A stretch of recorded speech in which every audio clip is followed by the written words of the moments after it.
Today's presentation is youth and addictions. I'm sure all of us are familiar with this topic.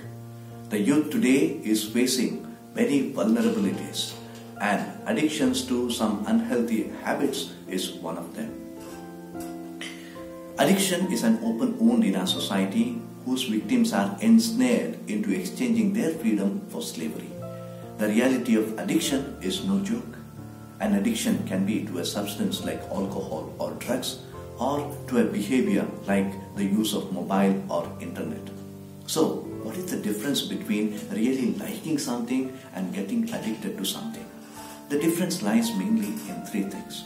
First of all, the obsessive thoughts, feeling like you cannot stop, and continuing to use that substance and carry on with the behavior despite having negative consequences. An example can be that of playing video games. You play so much that you lose your sleep and struggle the next day in your school, college or workplaces. So dear friends, let us try to understand what exactly this addiction is all about. It is a state of being enslaved to a habit or practice, or to something that is psychologically or physically habit forming, to such an extent that its stopping becomes very severe.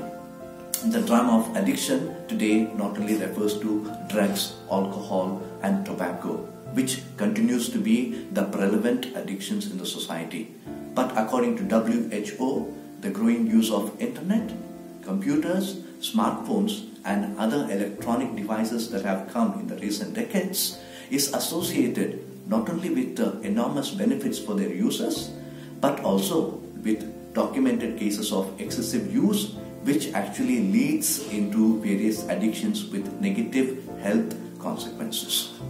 The world today struggles with numerous types of addictions.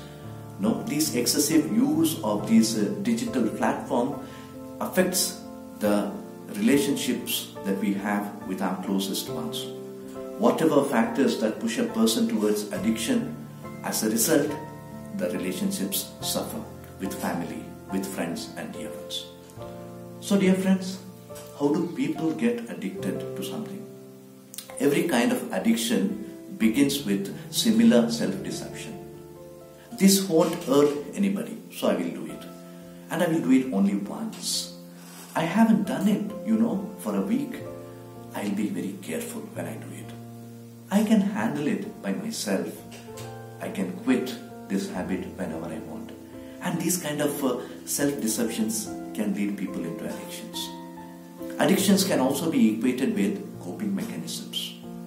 Habits like constantly checking Facebook, Instagram, and substances like booze, and dependencies on material, on money, on entertainment, on sex, no doubt, all these are bad habits, and these addictions and dependencies on things that we use, attach to or love, all these are actually manifestations of coping mechanisms. We want them in order to get out of the pain that we have in our mind. Unfortunately, all these has to do with how our brain works. The brain is a reward center. Our brains release feel-good chemicals like dopamine when we do something that we feel good or which is exciting to all of us. And over time, our brains get used to having this in your life and make it really hard for you to stop. It makes you crave for more and more of these sort of things. So dear friends, first and foremost, what all of us are supposed to do is to identify and acknowledge various types of addictions that we have and seek healing and liberation from the same.